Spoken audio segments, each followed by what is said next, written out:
ke hadirat Tuhan dengan hati yang penuh sukacita.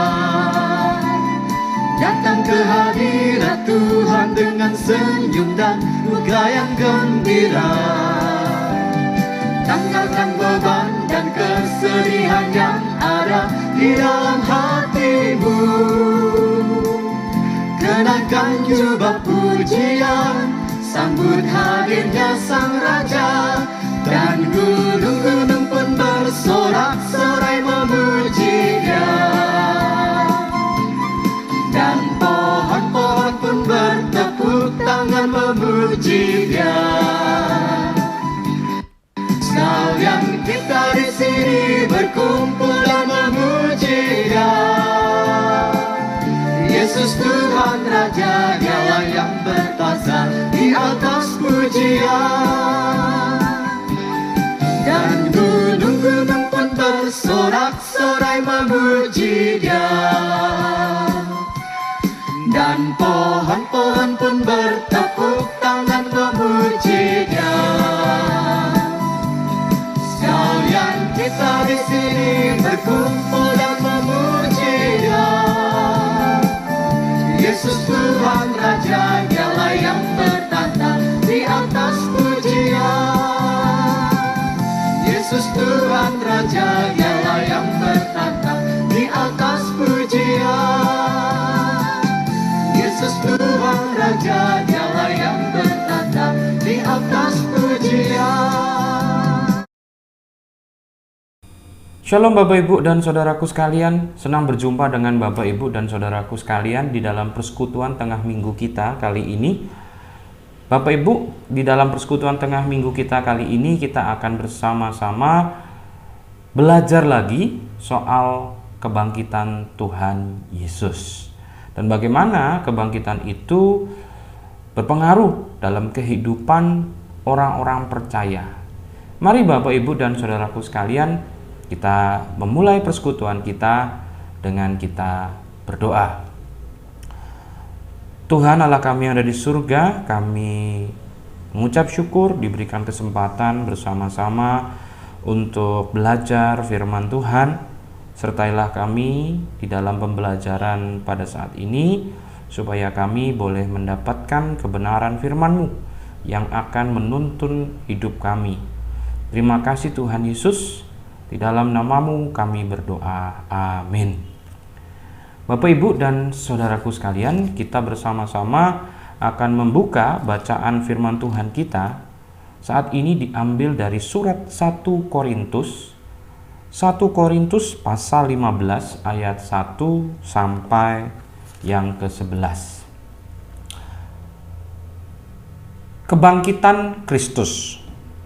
Dan sekarang saudara-saudara, aku mau mengingatkan kamu kepada Injil yang aku beritakan kepadamu dan yang kamu terima, dan yang di dalamnya kamu teguh berdiri. Oleh Injil itu kamu diselamatkan, asal kamu teguh berpegang kepadanya, seperti yang telah kuberitakan kepadamu, kecuali kalau kamu telah sia-sia saja menjadi percaya.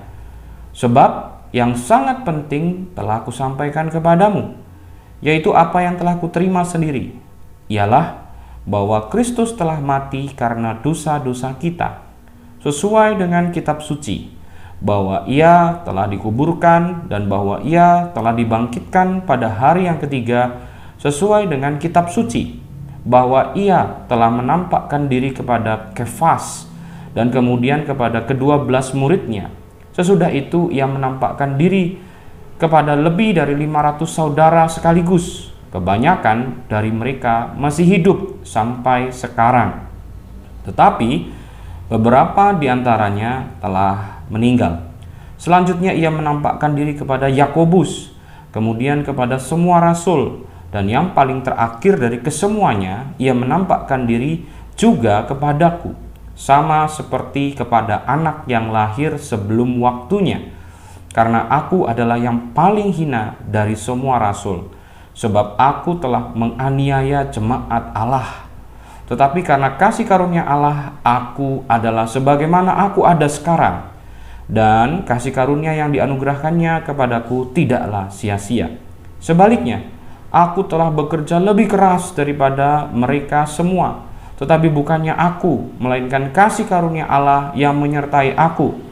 Sebab itu, baik aku maupun mereka, demikianlah kami mengajar dan demikianlah kamu menjadi percaya.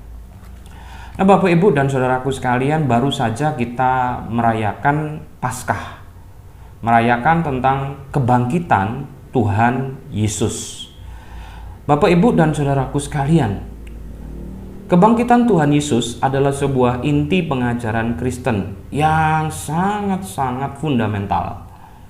Dasar dari seluruh berdirinya pengajaran-pengajaran Kristen adalah kebangkitan Tuhan Yesus Kristus.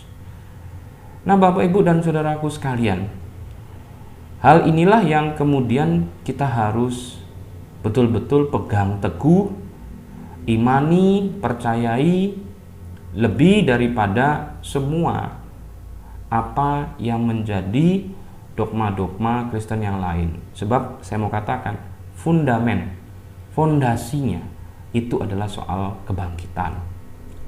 Nah, Bapak, Ibu, dan saudaraku, saya mau menceritakan sedikit kisah yang menjadi konteks latar belakang penulisan surat Korintus.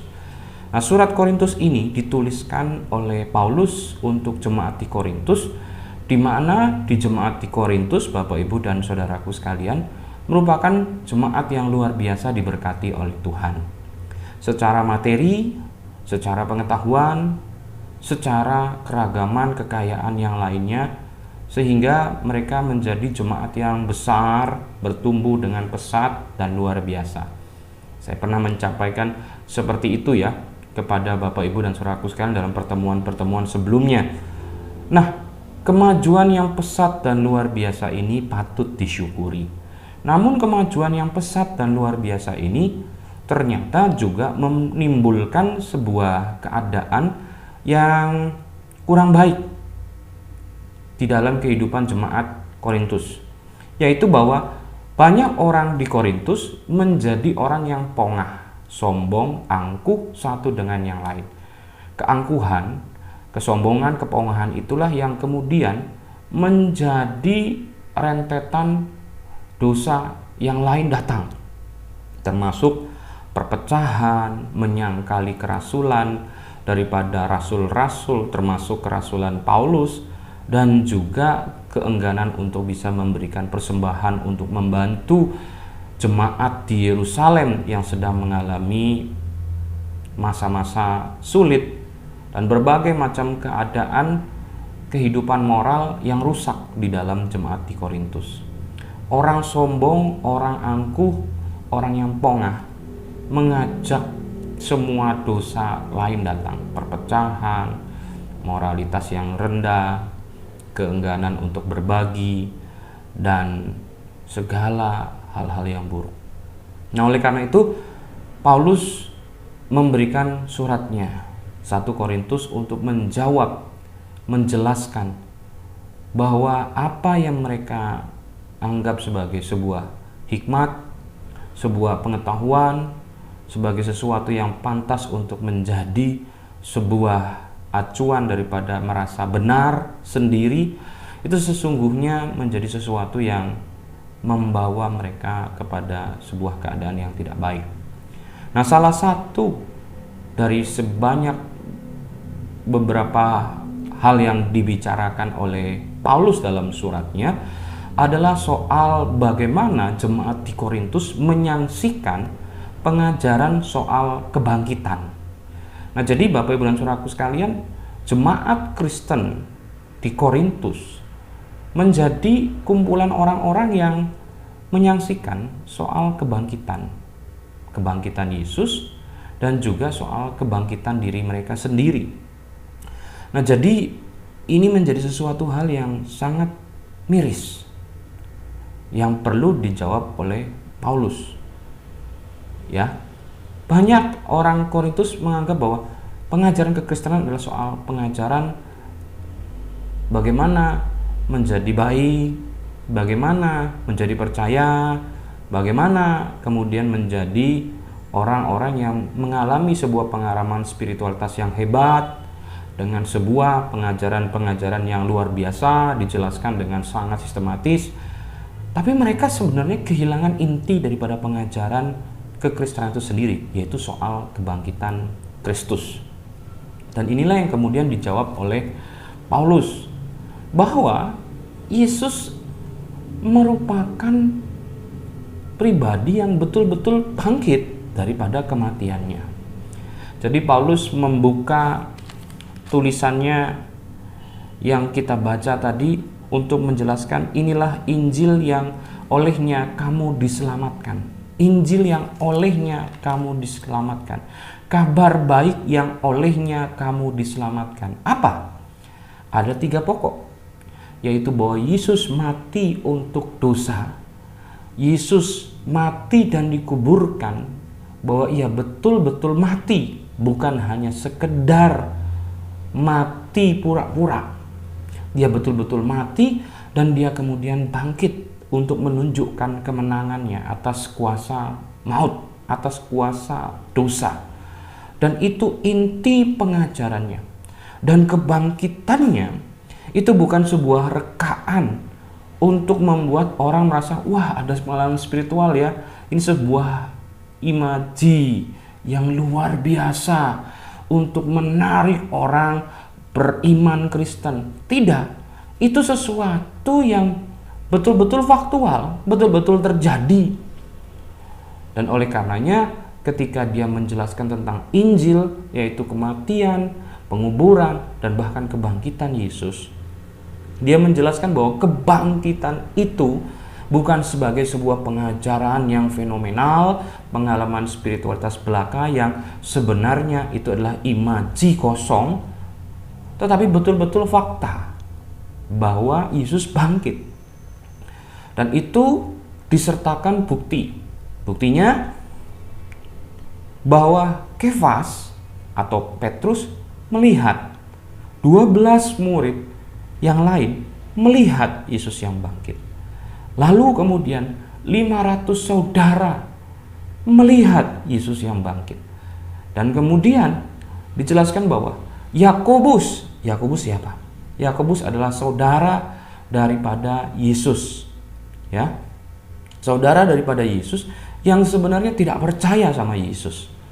Tapi kemudian Yesus menampakkan dirinya kepada Yakobus supaya Yakobus, saudara Yesus dari satu bapak yang namanya Yusuf, itu menjadi percaya juga.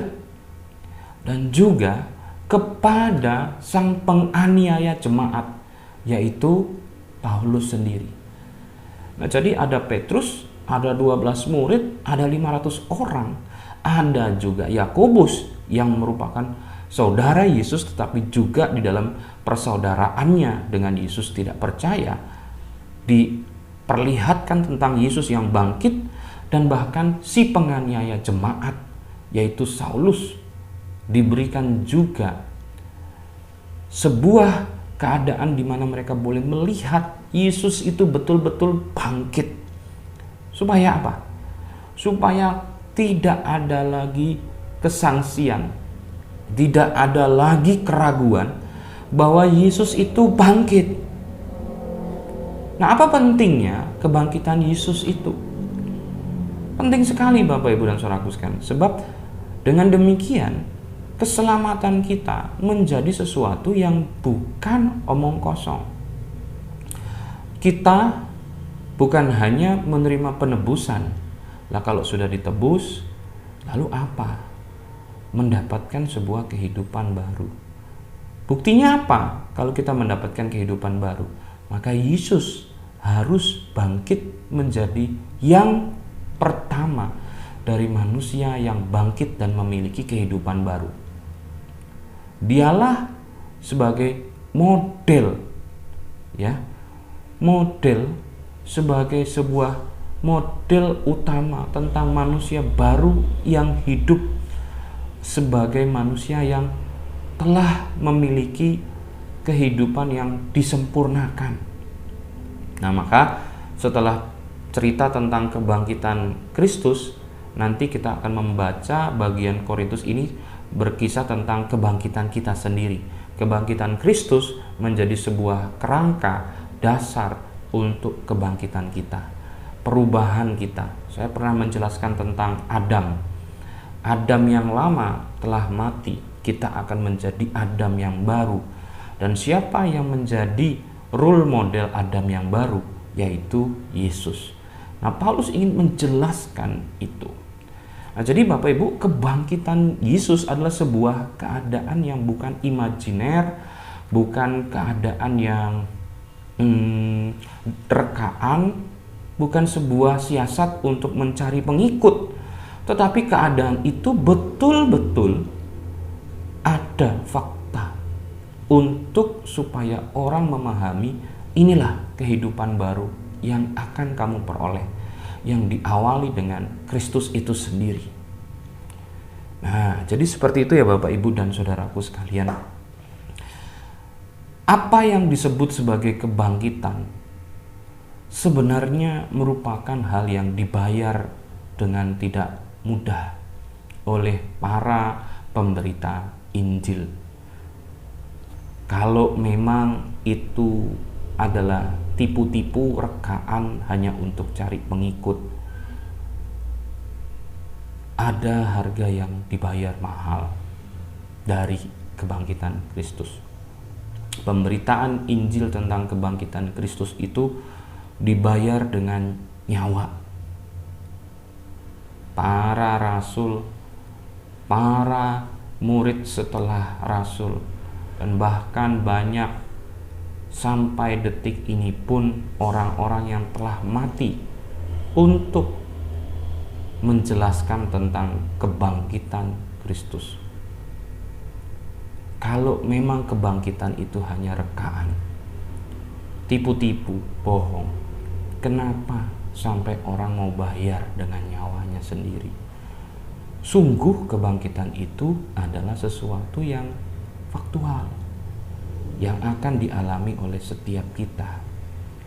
Nah, oleh karena itu, di dalam apa yang telah mereka pahami tentang kebenaran kebangkitan itu, maka mereka siap bayar harga untuk menjelaskan, untuk memberikan pengajaran tentang kebangkitan Kristus. Dan itu menjadi fondasi dari seluruh pengajaran kekristenan yang lainnya. Nah, jadi Bapak Ibu dan Saudaraku sekalian, mari kita belajar tentang faktualnya kebangkitan.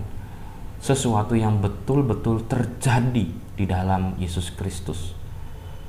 Nah, itu yang mau saya ajak pertama tentang fakta kebangkitan.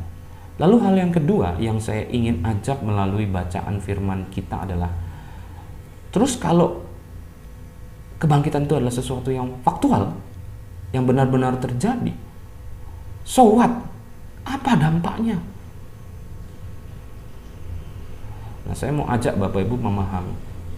Dampaknya adalah ada sebuah pengharapan, kekuatan, kemampuan untuk menjalani kehidupan yang benar di dalam Tuhan. Keberanian untuk menghadapi penderitaan zaman saat ini, karena kita hidup bukan hanya untuk masa kini, tetapi untuk kekekalan. Itulah yang kemudian mengubahkan kehidupan banyak orang. Ingat Bapak Ibu, bagaimana kemudian kita melihat kematian Yesus Kristus membuat kedukaan yang amat besar dalam kelompok pemuridan. Tapi kemudian kebangkitan Kristus Yesus yang kemudian terus dinyatakan selama masa Yesus ada di muka bumi sebelum naik ke surga, untuk meyakinkan bahwa orang-orang harus memahami bahwa kebangkitan itu nyata. Itu telah mengubahkan kehidupan para murid Yesus yang tadinya duka, putus asa tentang pupusnya harapan Yesus menjadi Mesias yang mereka inginkan secara politis, tapi kemudian muncul kembali bahwa ternyata Yesus itu adalah betul-betul Mesias, tapi bukan politis. Mesias yang betul-betul akan merajai bukan hanya Israel secara teritori, tetapi dunia di mana Ia akan menghadirkan umat Israel baru yang tidak terbatas kepada pertalian darah dan teritori. Orang-orang yang betul-betul dipimpin oleh Tuhan, Israel yang dipimpin oleh Tuhan. Dan oleh karenanya, berita tentang kebangkitan ini harus disebarkan. Sebab berita kebangkitan ini telah mengubahkan kehidupan mereka, dan ingin supaya berita kebangkitan ini juga mengubahkan kehidupan banyak orang di dunia ini tentang adanya Allah, adanya kebenaran yang sejati, adanya sebuah pengharapan di dalam Allah. Nah, oleh karena itu, setiap kita yang merayakan Paskah, kita diajak untuk mengalami Paskah itu sendiri. Maka kenapa kita di dalam Paskah tahun 2021 ini mengangkat tema menjadi manusia Paskah, supaya kita betul-betul mengalami kekuatan di dalam kebangkitan Kristus. Ada masa-masa sulit dalam kehidupan kita, ada problem-problem dan pergumulan yang pelik dalam kehidupan kita. Lalu bagaimana menerjemahkan kebangkitan Kristus dan problem dalam kehidupan kita yang Tuhan izinkan ini menjadi sesuatu yang punya korelasi? Di sini titiknya, bahwa kebangkitan Kristus menjelaskan tentang adanya kuasa Allah, adanya Allah yang hidup, yang memiliki kedaulatan di dunia ini. Dan di dalam Allah yang hidup, yang memiliki kedaulatan di dunia ini, Ia telah mengalahkan bahkan kuasa maut. Dan bagaimana kemudian permasalahan kita tidak sebesar kuasa maut? Masalah perut, masalah rumah tangga, masalah-masalah yang lain yang ada dalam kehidupan kita, apakah ini terlalu besar sampai Allah yang benar itu tak dapat menolong kita? Nah, jadi kebangkitan Kristus membawa kepada kita sebuah keadaan yang harus kita pahami bahwa Allah itu ada. Allah yang benar, yang sejati telah masuk ke dalam secara kehidupan kemanusiaan. Dan Ia menyatakan kedaulatan dan kuasanya, dan Ia menang. Dan bagaimana kemudian Dia yang adalah Allah yang benar, Allah yang ada, Allah yang punya kuasa, hidup dan dipercayai dan diikuti oleh kita, sehingga kita yang mengikut dan percaya sama Dia adalah orang-orang yang tak pernah ditinggalkan olehnya, yang akan mendapatkan pertolongan dan memiliki kekuatan dan pengharapan. Nah, jadi ketika kita mencoba mengkorelasikan arti kebangkitan Yesus dengan keadaan kita sendiri pada saat ini, inilah korelasinya, di mana Allah itu ada, benar, berkuasa, berdaulat untuk menolong, untuk memberikan apa yang perlu untuk kita. Nah, kalau kita saja hanya merayakan dan memperingati Yesus yang bangkit, tapi tidak mengimani, tidak yakin, percaya secara faktual itu terjadi, itu hanyalah sebuah dogma gereja yang diajarkan turun-temurun, tapi soal faktanya nggak tahu benar apa enggak, yang penting asal percaya saja, maka itu keliru. Pada saat ini saya memberikan pengajaran itu terjadi, itu diberitakan kepada kita sebagai sebuah fondasi pengajaran yang membawa kepada kita memahami bahwa Allah itu ada, kuasa dan menentukan, berdaulat dalam kehidupan kita. Oleh karena itu, saya mengajak kepada kita, percayalah akan Yesus yang bangkit. Dan apa dampak percaya kepada Yesus yang bangkit? Hiduplah di dalam pengharapan, jangan di dalam ketakutan, dalam kegelisahan, dalam kekhawatiran, tetapi percaya dan punya pengharapan bahwa segala sesuatu akan dikerjakan oleh Dia untuk menolong kita. Itu firman buat kita, supaya Bapak Ibu memahami kuasa Kristus yang bangkit telah mengubahkan kehidupan banyak orang. Dan saya yakin juga akan mengubahkan kehidupan Bapak Ibu. Terus berpengharapan, terus beriman. Bersama-sama kita terus belajar untuk hidup mengikut Tuhan Yesus yang bangkit. Tuhan memberkati kita. Amin.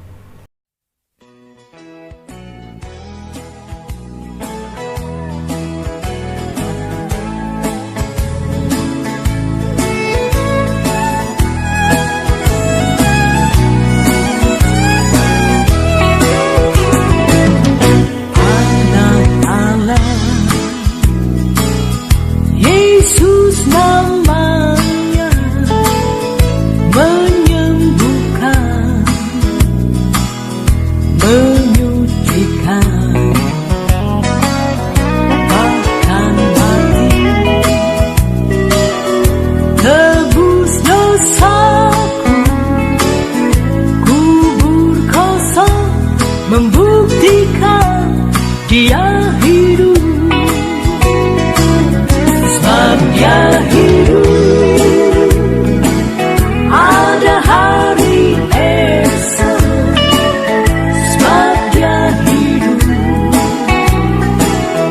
Ku tak gentar, karena ku tahu Dia pegang hari esok. Hidup jadi berarti sebab Dia hidup.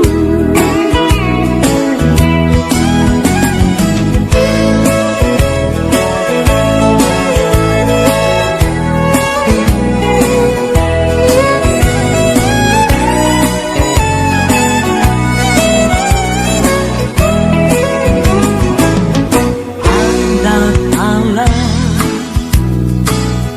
Yesus namanya, menyembuhkan, menyucikan, bahkan mati, tebus dosaku, kubur kosong membuktikan Dia hidup. Sebab Dia hidup, ada hari esok, sebab Dia hidup.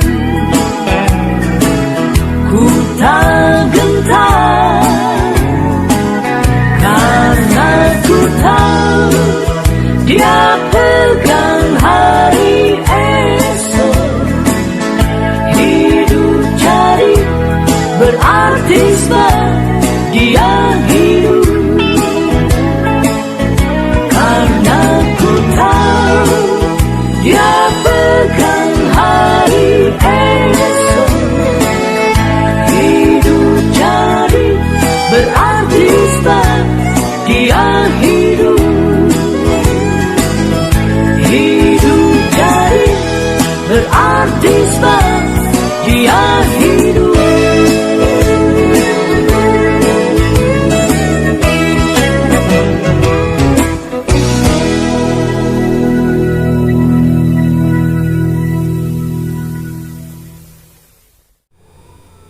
Bapak, Ibu, dan saudaraku sekalian, dalam kesempatan yang sama di persekutuan tengah minggu kita saat ini, saya sebagai pendeta jemaat daripada GKI Aji Barang mengundang kepada Bapak, Ibu, dan saudaraku sekalian untuk bisa melihat keadaan di sekitar kita pada saat ini, khususnya ketika kita mencoba memahami keadaan yang terjadi di tempat saudara kita yang ada di NTT yang mengalami bencana alam di sana. Dan mari kita boleh memiliki kasih Kristus yang peduli, yang boleh menyatakan uluran tangan kepada mereka. Maka saya mengundang kepada Bapak, Ibu, dan saudaraku sekalian untuk mempersiapkan diri, menyiapkan persembahan bantuan korban bencana alam yang dapat dikumpulkan ke gereja dalam persembahan minggu besok terdekat, dilaksanakan tanggal 11 dan juga mungkin Bapak, Ibu, dan saudaraku sekalian dapat mengirimkannya langsung jika memang tidak bisa hadir untuk memberikan persembahan ke gereja, dengan mengirimkan secara e-banking, di mana nomor rekening yang akan disertakan pada saat ini Bapak Ibu bisa perhatikan untuk nantinya kita dapat mengirim atau mentransfernya. Ya, jadi ada dua opsi yang bisa Bapak Ibu pakai untuk kita memberikan persembahan untuk bantuan korban bencana, yaitu langsung dikasih ketika ibadah onsite tatap muka pada minggu besok tanggal 11, atau dapat mentransfernya langsung ke rekening yang disediakan. Demikian dari saya, Tuhan Yesus memberkati. Amin.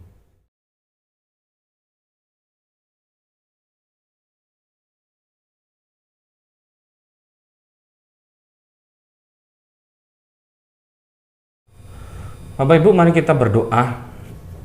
Tuhan, kami mengucap syukur bahwa Engkau telah hadir di tengah-tengah dunia ini dalam inkarnasi Yesus Kristus dari Nazaret, dan Engkau telah menyatakan kuasa dan kedaulatan-Mu dalam dunia ini dengan betul-betul bangkit, disaksikan oleh sekian banyak saksi mata untuk menjelaskan bahwa Tuhan punya kuasa dan telah menang mengalahkan kuasa dosa, kuasa maut, sehingga kami yang percaya kepadamu, mendasarkan kepercayaan kami akan kuasa kebangkitan Kristus itu, sehingga kami boleh hidup menjadi manusia Paskah, manusia yang memiliki pengharapan, kekuatan, kemampuan untuk menjalani hari-hari kehidupan kami ini bersama dengan Tuhan yang ada, Tuhan yang peduli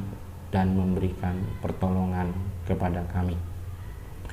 Dan pada kesempatan saat ini kami mau berdoa untuk keadaan di negara kami, khususnya di wilayah NTT, di mana saudara-saudara kami sebangsa setanah air sedang mengalami bencana alam di sana. Mereka membutuhkan pertolongan, maka gerakkanlah kami menjadi alat Tuhan, tangan Tuhan yang boleh menolong mereka dengan apa yang kami punya, supaya kami dapat mengumpulkan persembahan, dapat menyiapkan yang terbaik untuk bisa menjadi bantuan untuk mereka. Dan kami berdoa untuk sinode kami yang akan mengelola dan mengirimkan bantuan ke sana. Biarlah Tuhan boleh memberkati para utusan dan juga segala hal-hal yang diberikan supaya bisa menolong korban bencana di sana. Terima kasih Tuhan Yesus, inilah doa kami. Amin.